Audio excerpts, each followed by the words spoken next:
Alright, YouTube. Today we are going to take these apart and clean them up a little bit. If you guys have never done it before, it's a quick little video to show you how to do it. Little top.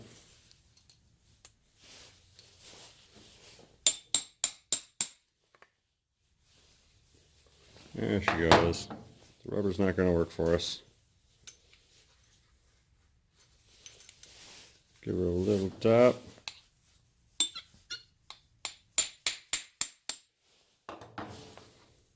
Oh yeah, she's moving. You can see she's a little froze up.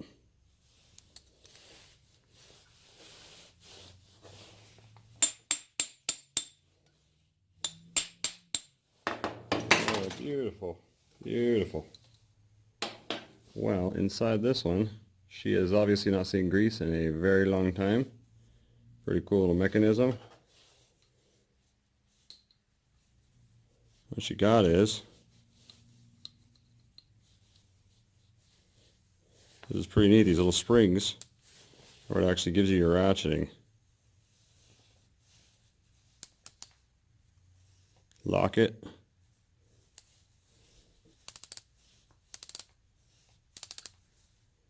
You switch it right down here. You can probably see that little pin in there. We'll switch her over.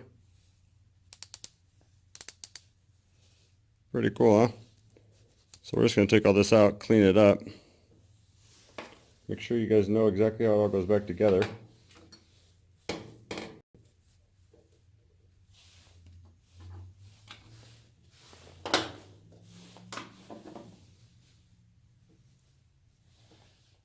You can clean this up whatever your favorite way to do it is. Warm soapy water's fine. I like to use a little wire brush on a Dremel. Clean all this stuff up. And then I will come back and we'll show you what it looks like. Alright, so now that we got her all cleaned up on the inside, you can see we just wire wheeled her. Now, the reason we didn't take this off is this has to be pressed out, and there's just not really a real reason to do it. You can get it pretty clean in there with a wire brush, especially if you have something like a Dremel or on the end of a drill. Get everything all cleaned up though, all that rust out of there.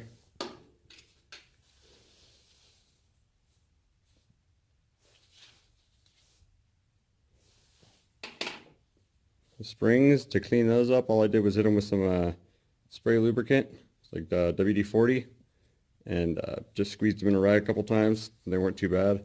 This screw we got to find another replacement for, and the two little paddles that are in there, the rest on the springs, we got those all cleaned up. Alright, so personally I like to use this white lithium grease. If you guys use something else, or you either think there's something better, put it in the comment box for me. I use this because I'm actually, I take my tools apart quite a bit and lubricate them whenever I feel like they need them. So this stuff works really good for me. It's a lot easier, a lot less messy than dipping it in a big old blob of grease. And it seems to work pretty good. I use it on just about everything. First I give it a nice good coating inside there. Work that back and forth. I like to make sure she's good in there. Get a shop towel. Probably should have laid that down anyway.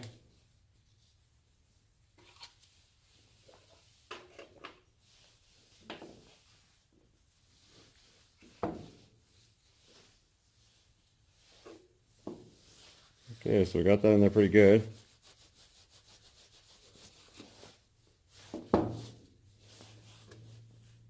Now, we'll coat our little flaps.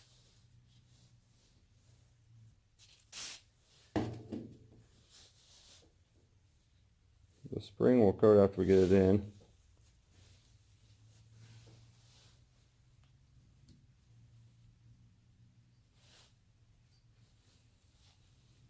You can see these little notches on this one, how it sticks out a little bit. It actually goes down in those little holes down in here. Alright, so now that we got her all cleaned up on the inside, you can see we just wire wheeled her. Now, the reason we didn't take this off is this has to be pressed out, and there's just not really a real reason to do it. You can get it pretty clean in there with a wire brush, especially if you have something like a Dremel or on the end of a drill. Get everything all cleaned up though, all that rust out of there.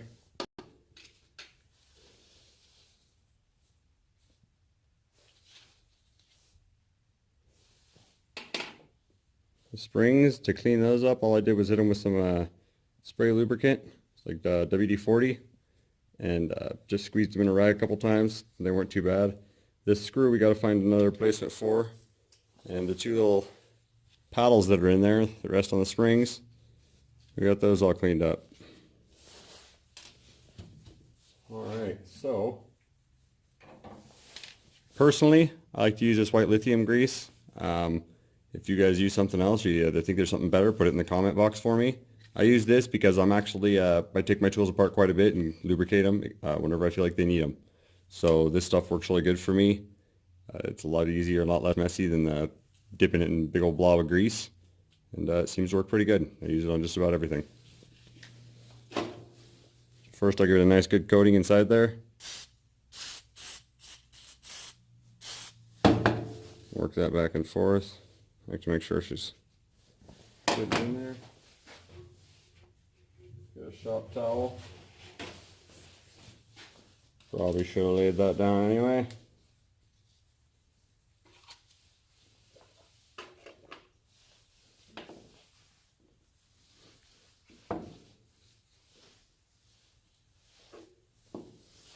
Okay, so we got that in there pretty good.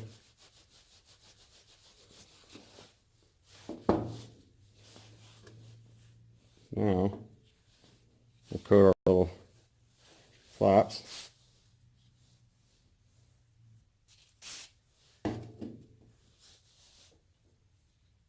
The spring we'll coat after we get it in.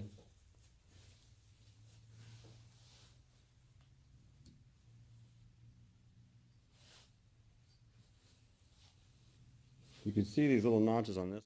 How it sticks out a little bit. It actually goes down in those little holes down in here. In case you guys couldn't tell what I was doing.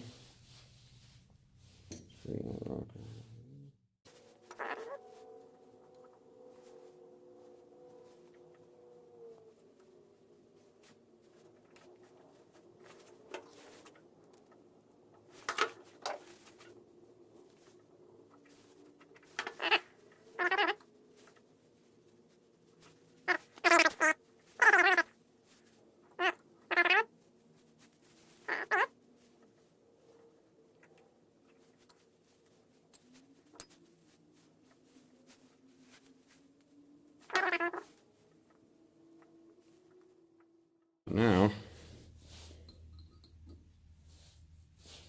get that in there. Give it a nice dose of the grease. She spins a lot better than she did. We'll put our cover plate back on.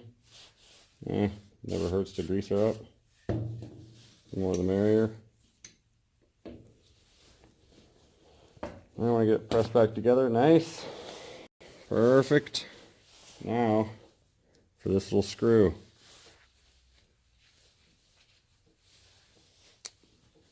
Let's see if we can't find a duplicate for that bad boy.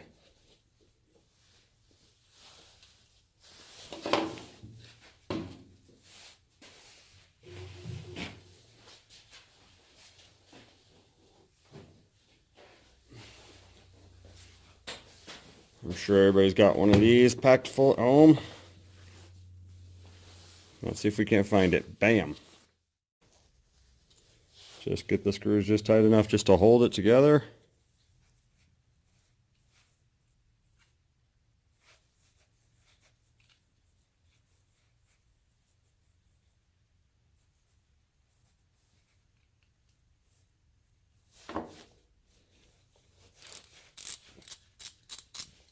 Switcher. Oh, she switches beautiful now. Let's see if we could actually use her now. Let's get these gloves off. On the Jeep with the notorious 10mm.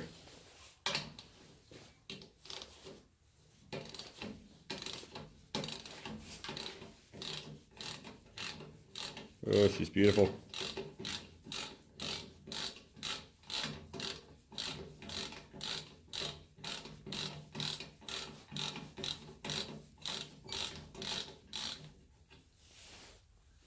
Sounds great, huh? Well, we got her loose enough, obviously. Let's switch her back into go mode.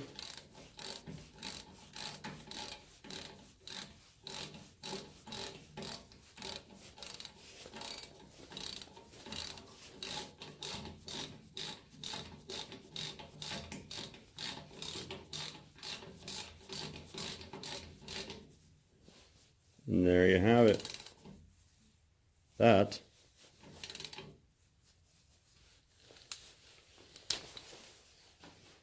is how you clean out and maintenance one of your socket wrenches. That's just one style. Now we'll show you guys the Cromwell 1/4 inch.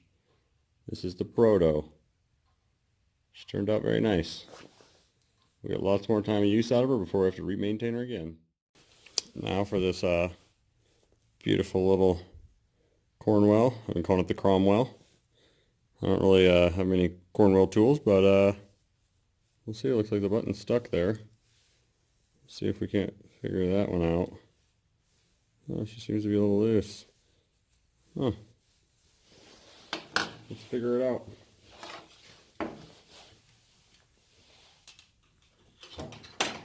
This one's got one of those little snap rings in there. We'll use the old snap-on snap ring removers. These tools last forever if you just take care of them, all of them.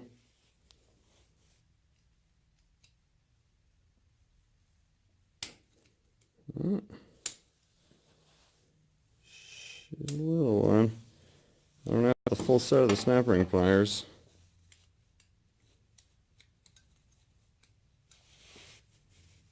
Looks like I need a little bit smaller one.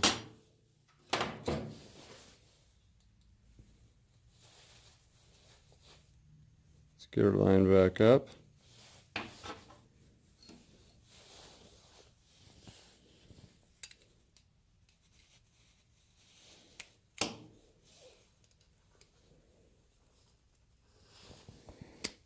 Oh, we almost got her.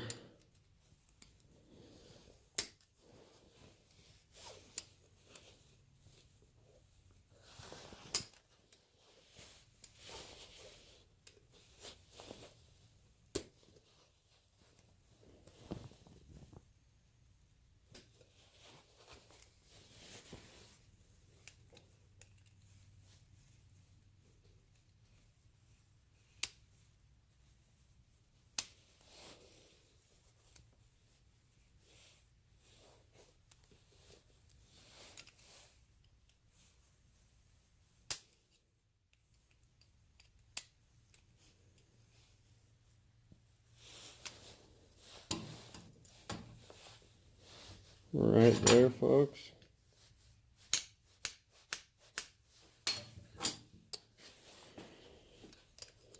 She's a tricky one, huh? There we go. Ah, we got her. Beautiful. She's got some old grease in her. But somebody does look like they took the time to put some nice grease. It's still got some actual lubricating properties to it. It's not just watered down. Inside of her. This one's a little bit different. You could probably see in that little gear. It just flops around.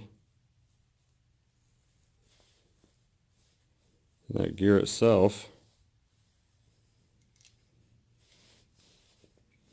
let's get her in place, actually is with ratchets, and that's why we had such a hard time getting her off.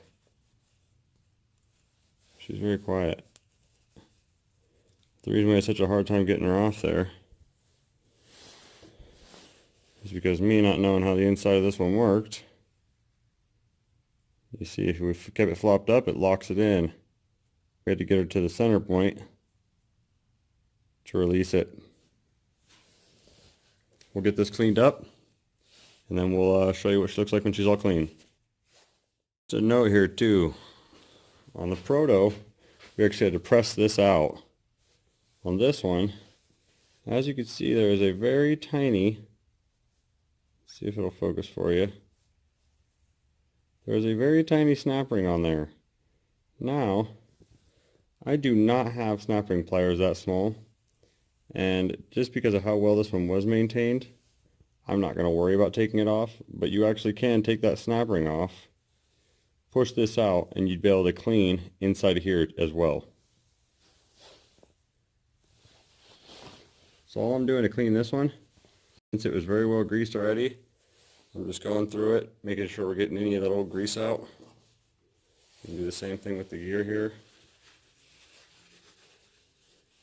Now whenever they tell you when you're buying a ratchet, and you know you've probably heard 72 teeth and 90 teeth and 82 teeth and all these different numbers, they're actually just referring to these teeth. The more teeth, the less movement you're going to need to get a click back, therefore you can move it back. So when you're in a real tight space, you want to have as many teeth as possible.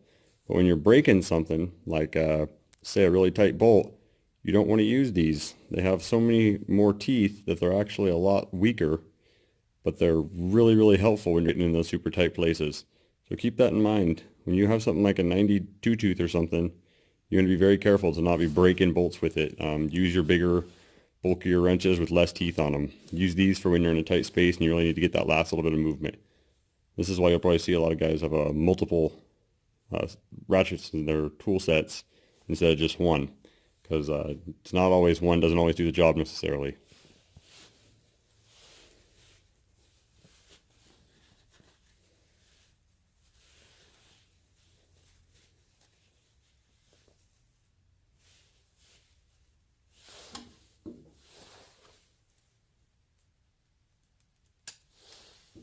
Alright, well, she was pretty clean right off the bat anyway.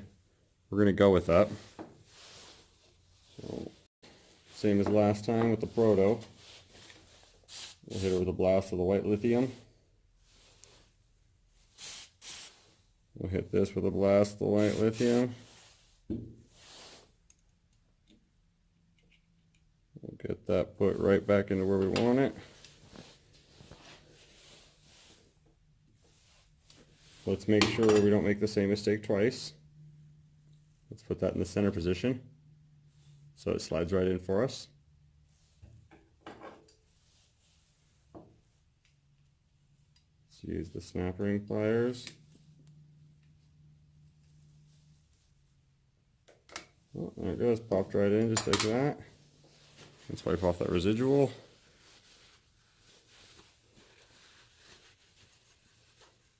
On this one, this is exposed, so we really want to get in there and get it clean.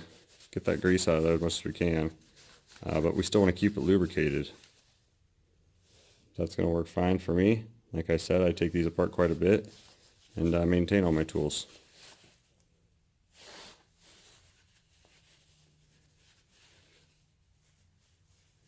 Very strange feature how you can see this actually is not the button I thought it was. If you have a grease fitting, you can just grease it as well, just like that. But I'm more or less just doing the video just to show you guys how different wrenches work inside. Some quick right before Christmas content for you.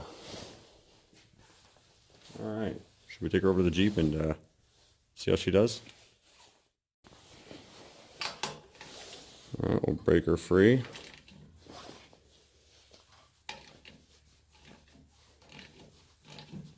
We definitely know the leverage we have with that 3/8 Proto.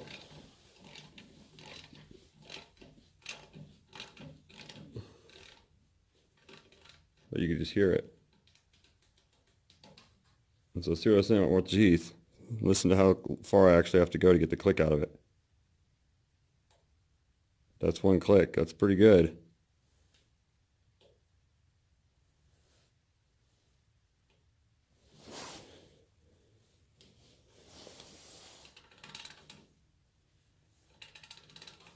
Beautiful tool, American made. I like to buy as much American made tools as I can, but due to the lack of